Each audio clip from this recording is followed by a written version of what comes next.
Hi friends, இன்றைக்கி நம்ம கோடை காலத்துக்கு ஏற்ற நல்லா குளுகுளுன்னு நம்ம உடலை நல்லா குளிர்ச்சியாக வைக்கக்கூடிய அளவுக்கு ஆரோக்கியமான மோர் குழம்பு எப்படி செய்யறதுன்னு பார்க்கலாம். வாங்க வீடியோக்குள்ளே போகலாம். Hi friends, welcome to Amudha kitchen. Amudha கிச்சனில் இன்றைக்கி கோடை காலத்துக்கு தகுந்த ஒரு மோர் குழம்பு வெண்டைக்காய் வச்சு எப்படி செய்யறதுன்னு பார்க்கலாம். சீக்கிரம் இது நம்ம ரெடி பண்ணிடலாம். சுவையான மோர் குழம்பு. வாங்க ஃப்ரெண்ட்ஸ், தேவையான பொருட்கள் என்னென்னு பார்த்துடலாம். வீடியோக்குள்ளே போகலாம்.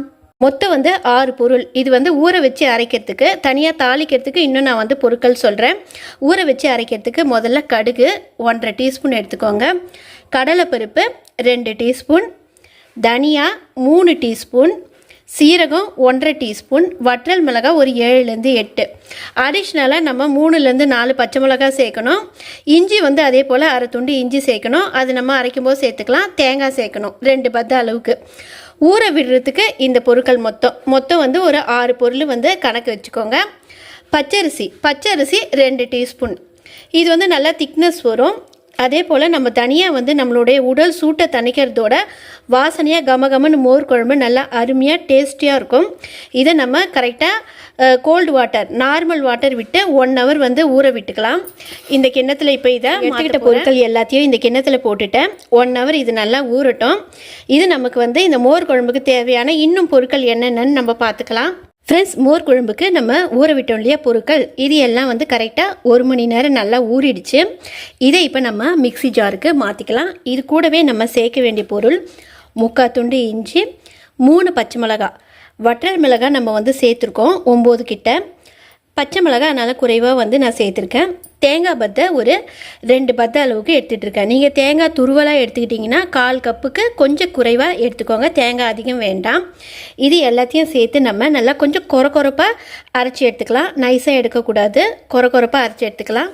ஊற விட்ட தண்ணியை ஒரு கிண்ணத்தில் நான் மாற்றிட்டேன். தண்ணி நம்ம கொஞ்சமாக சேர்த்து நம்ம ஊற விட்ட பொருட்கள், அதோட இஞ்சி, பச்சை மிளகாய், தேங்காய் இது எல்லாத்தையும் சேர்த்து கொரப்பாக அரைச்சி எடுத்துக்கலாம். ஒரு 70% இது நல்லா நமக்கு மசிஞ்சு வந்தால் போதும். வழவழன்னு நைஸாக எடுக்கக்கூடாது. மோர் குழம்பு ரொம்ப கொழப்பாக ஆகிடும் ஃப்ரெண்ட்ஸ். டேஸ்ட்டு கம்மி ஆகிடும் நமக்கு. இப்போ இதை நம்ம கொஞ்சமாக தண்ணி விட்டு அரைச்சி எடுத்துக்கலாம்.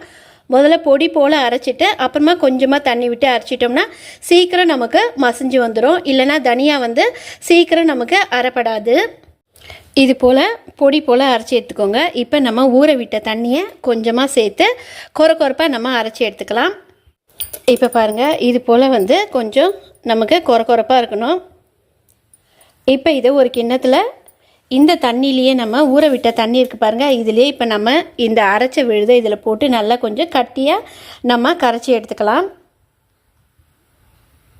ஃப்ரெண்ட்ஸ், இப்போ மோர் குழம்புக்கு தேவையான பொருட்கள், தாளிக்க தேவையான பொருட்கள் என்னென்னு பார்த்துடலாம்.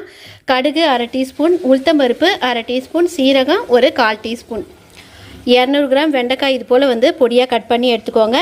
சின்ன வெங்காயமாக இருந்ததுன்னா ஒரு 100 கிராம் சின்ன வெங்காயம் எடுத்துக்கலாம். அப்படி இல்லைன்னா மீடியம் சைஸ் வெங்காயம் நீள் வாகில் அரிஞ்சு 2 வெங்காயம் எடுத்துக்கோங்க. சின்ன வெங்காயம் நம்மளுடைய உடல் சூட்டை குறைப்பதோட சுவை ரொம்ப அதிகமாக இருக்கும் மோர் குழம்புக்கு. கருவேப்பிலை கொஞ்சமாக, மீடியம் சைஸ் தக்காளி 2. ஓகேங்க ஃப்ரெண்ட்ஸ், இப்போ இதில் 2 டேபிள் ஸ்பூன் நல்லெண்ணெய் விட்டுருக்கேன். இப்போ இதில் கடுகு உளுத்தம்பருப்பு போட்டுக்கலாம். தாளிக்கிறதுக்கு கடுகு உளுத்தம்பருப்பு எடுத்துக்கிட்டோம்ல, அது கூடவே 5 வற்றல் மிளகாய் எடுத்துக்கலாம். உளுத்தம்பருப்பு நல்லா செவந்து வந்ததும் வெங்காயம் சேர்த்துக்கலாம். வெங்காயம் ஒரு 2 நிமிஷம் வதங்குச்சுன்னா போதுங்க ஃப்ரெண்ட்ஸ். தக்காளியை சேர்த்துட்டு தக்காளி நல்லா வதங்கி வந்தோடனே வெண்டைக்காவை சேர்த்துக்கலாம். தக்காளி நல்லா வதங்கி வந்ததும் வெண்டைக்காவை நம்ம சேர்த்துக்கலாம். வெண்டைக்காய் நல்லா அதோடைய பச்சை வாசனை போகணும். அந்த வெண்டைக்காயில் இருக்கக்கூடிய அந்த கொழப்பு போகிற அளவுக்கு நல்லா நம்ம மீடியம் ஃப்ளேமில் வச்சு வதக்கி விட்டுடலாம். நம்ம சேர்த்த வெங்காயம், தக்காளி, வெண்டைக்காய் எல்லாமே நல்லா வதங்கி வந்துடுச்சு. இப்போ நல்லா ஒரு 200 ml அளவுக்கு நம்ம தண்ணி சேர்த்துக்கலாம்.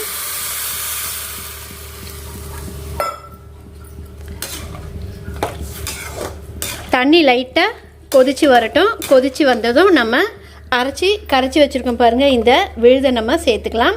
அதே போல் ஒரு 200லேருந்து 300 ml தயிர், உறை விட்ட தயிர், இதை நல்லா அடித்து எடுத்துக்கலாம். இதை எப்போ சேர்க்கணும் அப்படின்னு சொல்லிட்டு நான் சொல்கிறேன். இப்போ பாருங்கள், நல்லா கொதித்து வந்துடுச்சு. 1/4 டீஸ்பூனுக்கும் கொஞ்சம் குறைவாக மஞ்சத்தூள் சேர்த்துக்கலாம். இப்போ நம்ம கரைச்சி வச்சுருக்கக்கூடிய இந்த விழுதை நம்ம போட்டுக்கலாம். அரைச்சி கரைச்சது கொஞ்சம் வந்து தண்ணி விட்டுருக்கேன், இதோடு சேர்த்துக்கலாம். இதை நல்லா கைகளால் இதில் வழித்து விட்டுடலாம். நம்மளுடைய மோர் குழம்பு எவ்வளோ அருமையாக கொதிக்குது பாருங்கள். ஒரு 10 நிமிஷம் நல்லா கொதிச்சா போதும். நம்ம அரைச்சி விட்ட மசாலா பூராவும் நல்லா கொதிச்சு வந்துடும். அந்த பச்சை வாசனை இருக்காது, வெண்டைக்காவுடைய அந்த பச்சை வாசனையும் இருக்காது. நம்ம நல்லா வதக்கி விடுறதுனால இதுக்கு பதிலாக, இந்த வெண்டைக்காய்க்கு பதிலாக நம்ம வந்து கத்திரிக்காய் பொடியாக நறுக்கி போட்டு, கத்திரிக்காய் அதே போல் வெள்ளரிக்காய் இது போல் இந்த குளிர்ச்சியான காய்களை நம்ம சேர்த்து இந்த கோடை காலத்தில் செய்யலாங்க ஃப்ரெண்ட்ஸ். நல்ல கமகமன் வாசனையாக இருக்கும். பூசணிக்காய் வெண்பூசணி சேர்த்தோம்னா ரொம்பவே நல்லது. நமக்கு எவ்வளோ நல்லா திக்காக சூப்பராக வருது பாருங்கள். இது 4லேருந்து 5 பேர் வந்து இந்த மோர் குழம்பு ஊற்றி சாப்பிட்லாம். நல்லாவே நமக்கு வரும். 10 நிமிஷம் நல்லா கொதிக்கட்டும். தேவையான அளவுக்கு கல் உப்பு நான் சேர்த்துட்டேன். நம்ம ஃபைனலாக உப்போட அளவை நம்ம பார்த்துக்கலாம். நம்மளுடைய மோர் குழம்பு நல்லா ஒரு 15 நிமிஷம் நல்லா கொதிக்க விட்டுட்டாங்க. நல்லா சூப்பரான திட்டத்தில் இருக்குது. இவ்வளோ வந்து திட்டத்துக்கு இருந்தால் போதும். ரொம்ப வந்து திக்காகவும் இருக்கக்கூடாது, ரொம்ப தண்ணியாகவும் இருக்கக்கூடாது. இப்போ ஸ்டவ் ஆஃப் பண்ணிவிட்டு நம்ம கலந்து வச்சுருக்கக்கூடிய தயிரை இதோடு சேர்த்துக்கலாம். ஸ்டவ் ஆஃப் பண்ணிவிட்டு தான் நம்ம தயிரை சேர்க்கணும். அப்படி இல்லைன்னா நம்ம தயிரை நம்ம அப்படியே கொதிக்கும் போதே சேர்த்தோம்னா தண்ணியாக நீர்த்து போயிடும், குழம்பு நல்லா இருக்காது. இப்போ நம்ம அடித்து வச்சுருக்கக்கூடிய தயிரை இதில் சேர்த்துக்கலாம். நான் ஸ்பூன்லேயே தான் அடித்தேன். நல்லா கொஞ்சம் நல்லா கட்டி கட்டியாக இருந்தால் சூப்பராக இருக்கும் தயிர். இப்போ இதை நல்லா கைகளால் நம்ம வழித்து விட்டுடலாம்.